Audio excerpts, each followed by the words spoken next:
Welcome to Desperately Seeking the 80s. I am Meg. And I'm Jessica. And Meg and I have been friends since 1982. We got through middle school and high school together here in New York City, where we still live. And where we podcast about New York City in the 80s. I do Ripped from the Headlines. And I do pop culture. So we're doing another field trip today, Jessica. Yes, we are. Field trip. Oh, but before we get into it. Yes. Have you seen what I posted about Sue Simmons? After you said maybe there was something about Sue Simmons and did she ever say anything or do anything? I found the clip. Oh my God. Yeah, so you need to check that out. I cannot wait to see this. I have to know if my memory is correct. Exactly. So as soon as you watch it, let us know. I shall.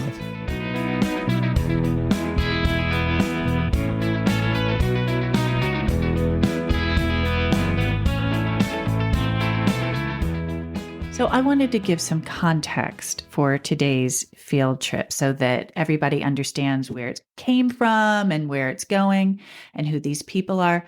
So basically, on Valentine's Day this year, Joe and I went to Cassidy Grady's Valentine's event in Greenpoint. Fun. And Cassidy is this wonderful dancer and actor and playwright who's part of this scene of young artists, including Matthew Gazda, who made a splash with his play Dime Square, which I don't believe you've seen, but you have seen. I saw Dover. You saw Dover, you saw Minotaur. Those are both plays that I was in of Matthew Gazda's. Excellent. That's how I wound up at Cass's Valentine's event.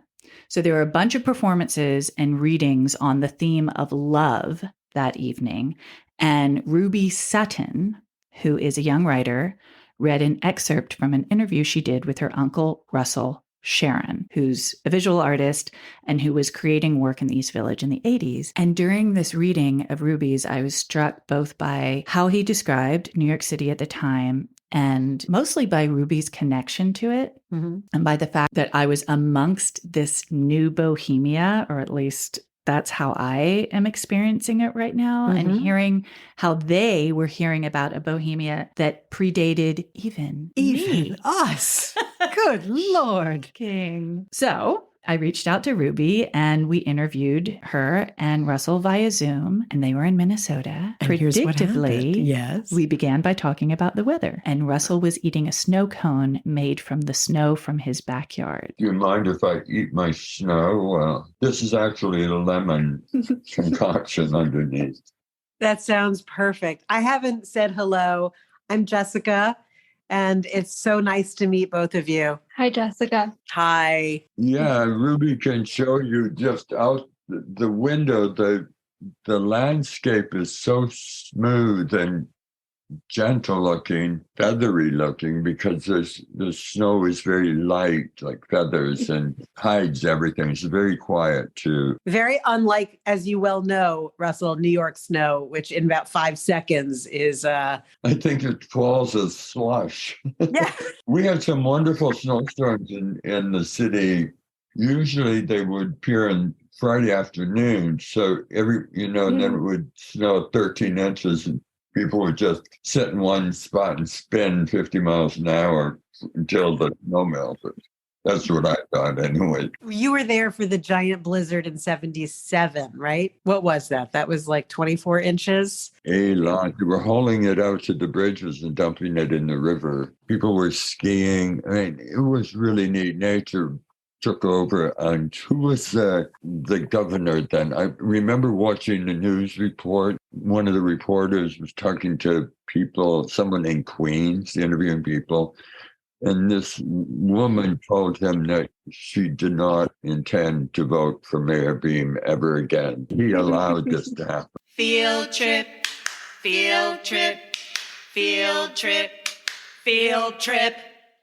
So one of the things that we talked about during the interview with Russell and Ruby was that, yes, he was eating a snow cone made out of snow from outside his door. And we were sort of laughing about how New Yorkers now are constantly bracing for the next, snowstorm, or what is it, snowpocalypse. And like we get 3 flakes that come down and it's like 3 flakes shuts the city down. And we were talking about how there used to be, real snowstorms in 10, New York City, 12 but inches. nonetheless, to Russell, they were still not much. But the one snowstorm that he did acknowledge was a real snowstorm was the snowstorm of 77, which we have talked about on this podcast. I found something out about that snowstorm that I thought was fascinating. What? Jimmy Carter, who was president at the time, declared it a federal emergency, this snowstorm, because it wasn't just New York. It was New York, New Jersey, Pennsylvania, Federal. way upstate New York. Snowstorm. Yes. And in fact, where it really hit the hardest was in Buffalo, New York. I can But imagine. what he did, and this is what was so fascinating to me, you know what else was going on in 1977? Not only all the things that we've already talked about, like the Son of Sam and then the blackout and all of that, but it was the energy crisis.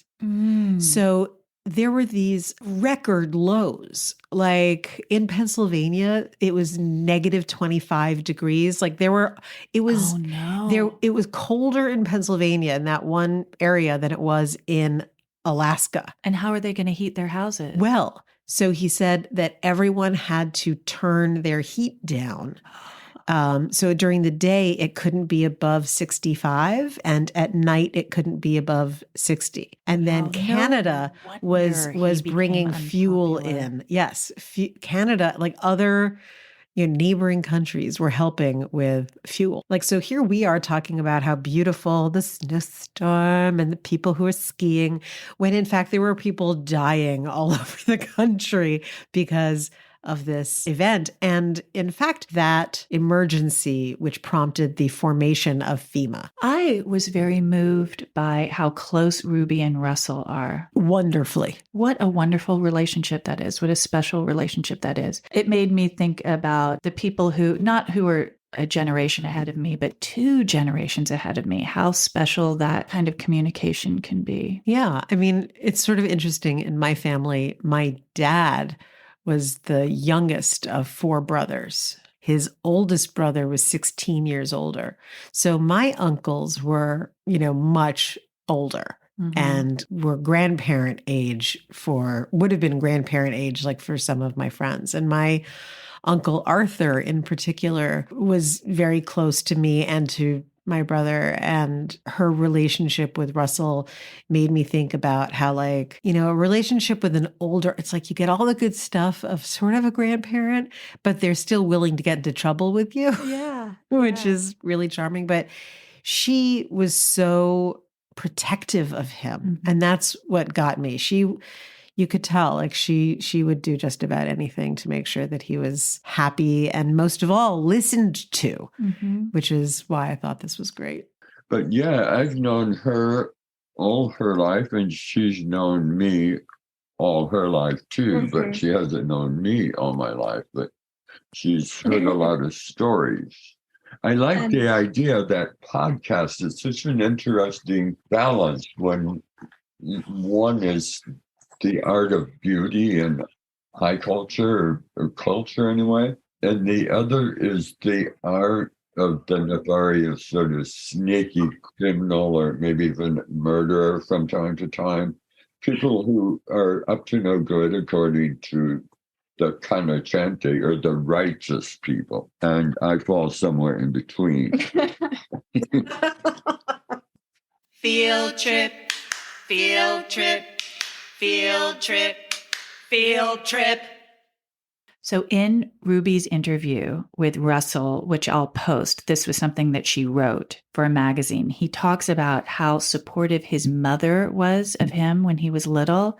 And he liked pink socks when he was growing up. And that was okay by her. And this is a quote from the interview that she had with him. Quote, "The place I wanted to find and the place I eventually did find was a place called New York City, where almost 100% of people would say, 'Wow, I love your socks.'" I was never interested at all in towing the line or becoming a part of the mob or the suburban crowd that imitates rather than originate. The stars were in perfect alignment for something. Once in a while, a major thing happens because everything is making it happen.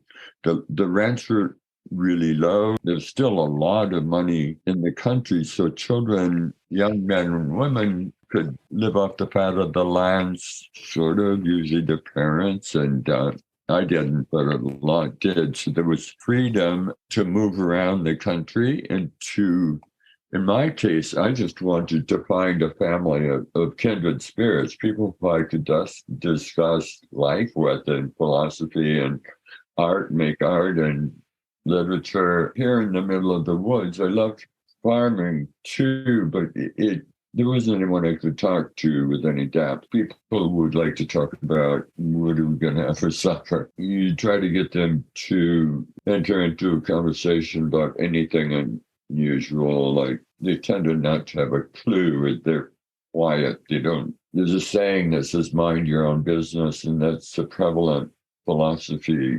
around here in these two counties, and I really do not like it. I don't think that it builds the community if everyone's ignoring everyone else. You know, in New York, no one minds their own business. That gets the energy going. It was like heaven for me. Previously, I'd gone to Switzerland. To me, it was like a nightmare. I suddenly understood nihilism and the desire just to blow everything up. The reason was, you know, you look around, there wasn't a single thing you could improve. You couldn't move anything without throwing everything off balance. It drove me crazy. Field trip, field trip, field trip. Field trip. So when he moved to New York in the late 70s, he worked with Luis Frangella. Mm-hmm. Am I pronouncing that right? I believe hope so. Correct. Who was his longtime partner, and he worked with Hal Brahm. And Hal Brahm also had a gallery at 170 Avenue A. And Russell created his sculptures in an abandoned lot on Avenue A and 11th Street. Well, I am going to add a little information there. Great. So Hal Brahm originally had his galleries in what would become the booming Soho and Tribeca art scene. Brahm was willing to take risks on these young people, which I thought was really amazing. And think about taking risks on young artists at this time when they're all also dying. Because Wojnarowicz died at 37 of AIDS. Yeah. Luis died at 37 of AIDS. Like all of there must have been an urgency to show their work. Gosh, I hadn't even thought about that. You know, like if you're a gallerist and you really care about what you're doing, like getting these people into the public eye must have been like, you know, there must have been a real sense of purpose. And he was a young man too. I mean, They were all coming up together.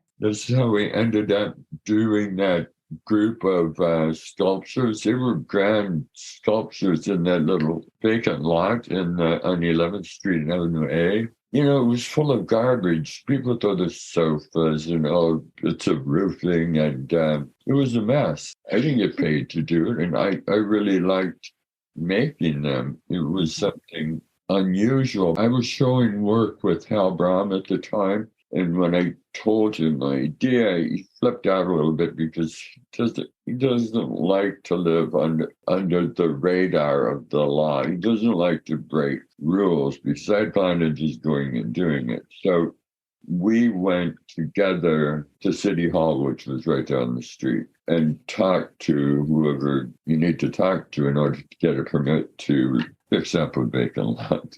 They didn't want it to happen because it would give them some work, and I had the feeling they were fairly lazy. Well, I went down again a couple of days later and talked to the same guy because I was pissed. And I said, you know, we could have such a nice city if you would give the artists or creative people, just make it easy for us. Give us funds to improve these lots. They were, of course, worried about insurance. That's true. I said, well, I'm going to do it. I'm going to do it anyway. Just going to do it. They didn't care, really. You need to live in a space or be somewhere where you can throw things around, where it's chaotic, and then you can create some sort of an order. I mean, it's magic. So he was working with Luis Frangella. We met at MIT in Boston. We were there for 2 years. They met on the street because Luis Frangella was carrying, he's an Argentine painter, and he was carrying a suitcase in the shape of an elephant. He and his friend Danny had made these tote bags. They weren't tote bags, they were, I have one here of a Ming horse. So Luis, when he basically had to escape from Buenos Aires because he was hysterical and rude, and he got a fellowship to the Advanced Visual Studies Department at MIT, and that probably saved his life.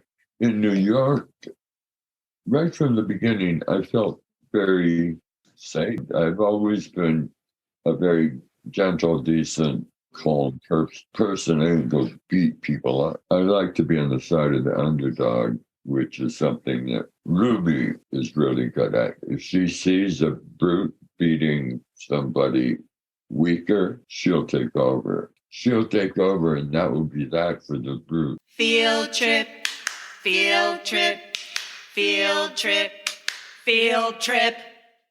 So, I moved to the East Village 15 years after Russell.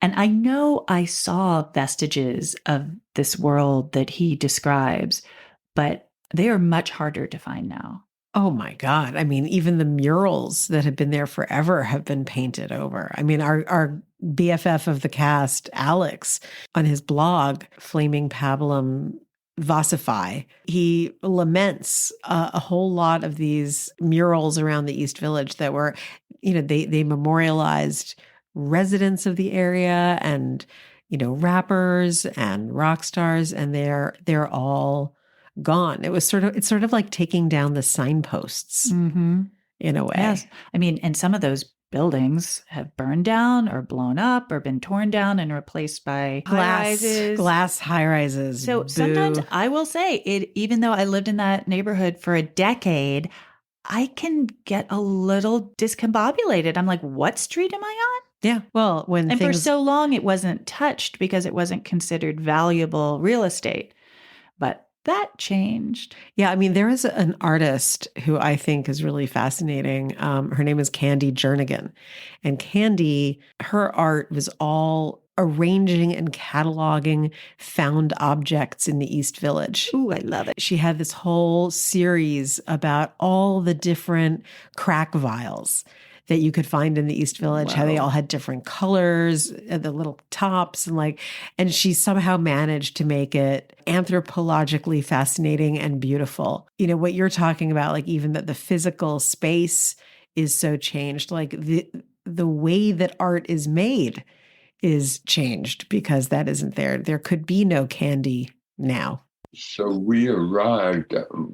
We had gone up to New York a few times to look around and see where we wanted to live. But of course, when you don't have any money, you look in the least expensive parts of town, and we wanted to stay in Manhattan. So the East Village had become totally dilapidated. Half of the stores, or maybe 3/4 of the storefronts were closed. No one was there. And so people would walk by and they'd say, oh, now what should we do? Oh, let's throw a rock through the window. That was a form of entertainment. And so it would attract all sorts of ne'er-do-wells. And then right on the other side was the Alphabet Street that would go down to the East River. The projects down there, I hired some women from the projects to help us do. There were tote bags in the shapes of animals. People loved them. We would, through a canvas, we would stencil on the eye, and everybody wanted a logo. It sucked the artist in like crazy. Because the requirements of an artist, one of the main ones is to be with other artists so you can talk about your work and each other's work and not feel lonely. Not feel lonely because you know a bunch of people who are in the same boat you're in. They're going to make any money until you're dead, but it's worth it. Everyone knew everyone else. It was like a little town. You meet somebody and you like them right away, almost all the time. They were happy themselves because they had hit the figurative pot of gold, which was they were able to live as they pleased with a lot of encouragement from other pots of gold. They were light and easy with each other. Little romantic interludes that happened quite frequently with various partners and was extremely promiscuous. I think a lot more drugs than I was aware of. Well, I was interested, Ruby, because when I heard you read from your interview with Russell, we were at Cassidy Grady's Valentine's event, which is a pretty bohemian scene. I came back to New York in the early 90s, and I was an actress in the early 90s on like Ludlow Street. But then there was a period of time where, I feel like things have been a little conventional. What I've noticed recently is this sort of Bohemia bubbling up again. And that's where I saw Ruby reading from her interview with you. I was wondering, Ruby, what you thought about that. Do you make a connection with what your uncle is talking about and that scene that we met each other at? Yeah, when I started doing interviews with Russell, we started collecting material in 2020, and I was in Minnesota, and I'd always heard Russell talk about New York in the 80s and it sounding so mystical and romantic, and like things would just happen, and being sort of skeptical or thinking that would never happen to me, or thinking that it was just a hindsight thing, or like because Russell lived through the AIDS crisis too, if it was so romantic only in contrast to the past. And at Cassidy's reading, I chose excerpts where Russell talked about the community of kindred spirits, and he talks about not having a strong sense of morality, right? Just don't burn anyone's house down. Field trip, field trip, field trip, field trip. So he's about to talk about Marianne Amaker. Okay. Who was an American composer. She died in 2009, and an installation artist. And she's known for working extensively with a family of psychoacoustic phenomena called auditory distortion, in which the ears themselves produce audible sound. She's a pretty big deal. And she worked with John Cage. And she was married to Luis Frangella. Wait, I don't understand. She's working with a family of ears? No. Psychoacoustic phenomena. It's a family of phenomena. Oh, where the ears make noise themselves. Yes. Do I know how this works? No, I don't. But what Russell was telling us, and what we're about to hear about a little bit, is how interesting it was to live with her. Our first apartment was found by Luis Frangella and Liz Phillips. Took the train up to New York and wandered around. This apartment, $600 a month on 23rd Street. It was about 100 feet long and 15 feet wide. So there was adequate space for everyone. But those tones would carry tones that will break a glass or break various things. When you hear that 24 hours a day, after a while, you start grinding your teeth and chewing your nails and pulling out your eyelashes. So it didn't bother me nearly as much as it bothered Luis. What bothered me was that Luis was having to go through this, and he could go over the edge at any time. Field trip, field trip. Field trip, field trip. Okay, I've got some bio stuff about Luis Frangella, who was an Argentinian figurative postmodern painter and sculptor. And he was an expressionist. And that's a throwback to the episode about minimalists that we did.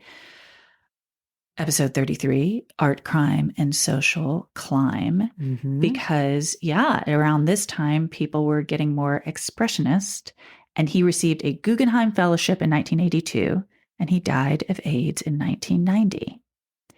And I found out that he helped organize the Limbo Lounge, which was a gallery and performance space.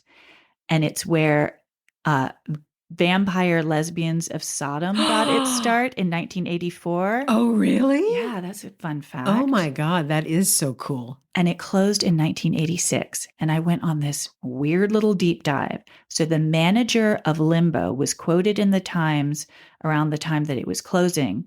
Quote, "We are in a residential area. We attempted to go the legal route and found it was impossible.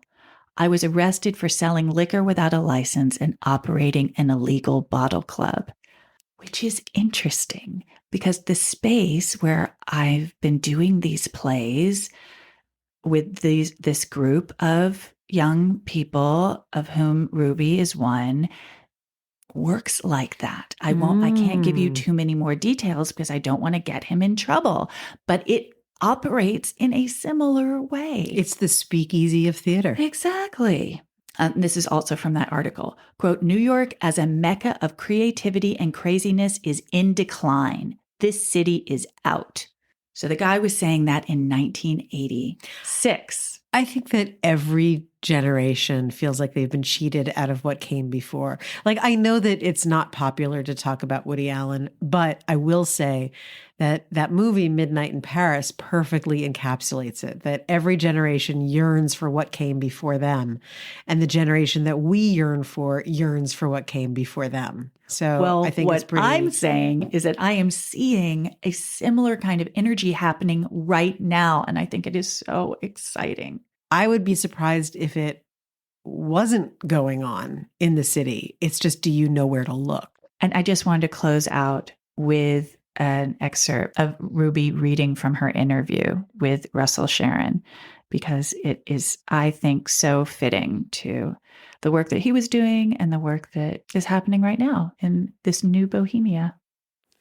Another place where Louise and I showed our work early on was called the Limbo Lounge.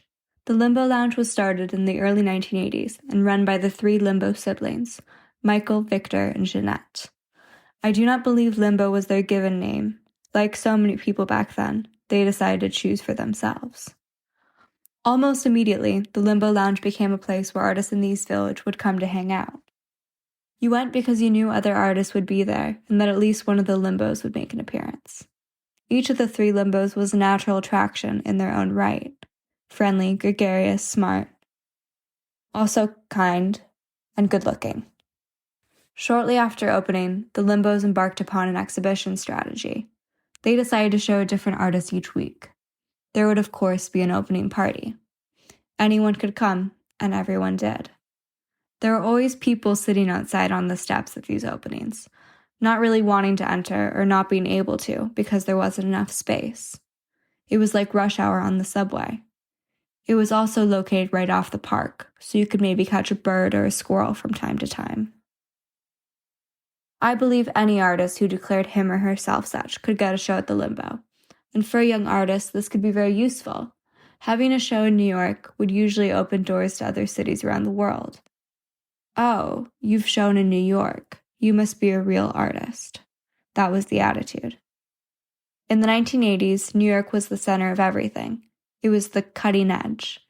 It attracted the best, the brightest, the most peculiar and eccentric, the most colorful and talented people from all over. In all my years in New York, I met very few people who were actually born there.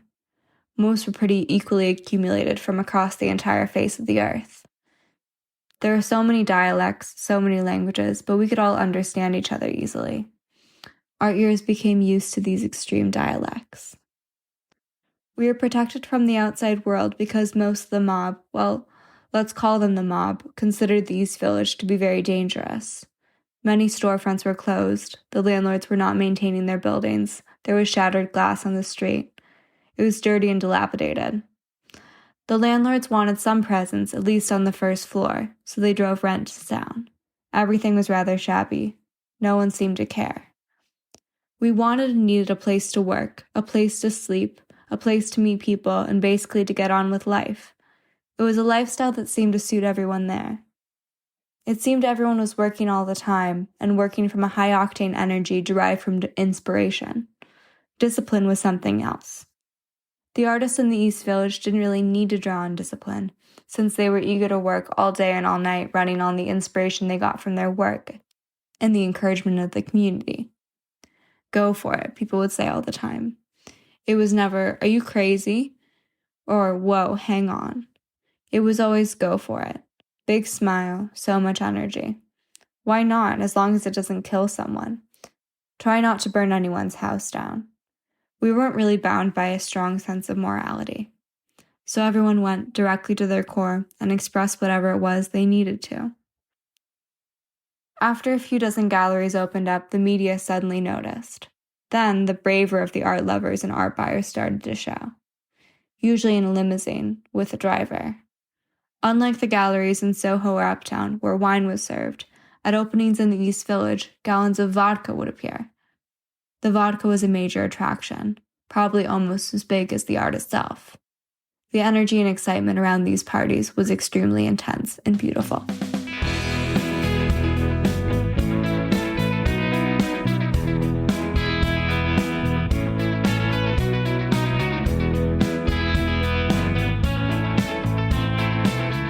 So that was fun, a different kind of field trip. It was still a field trip. Absolutely. Okay. And how exciting is it that next week, on Thursday, March 30th, we are going to do our first live recording from Malt and Mold on 21st Street and 2nd Avenue at 7 p.m. So Come on down. Yeah, get your fill of beer and cheese and Us. and don't get your fill of us. Just, a little something. Keep coming back.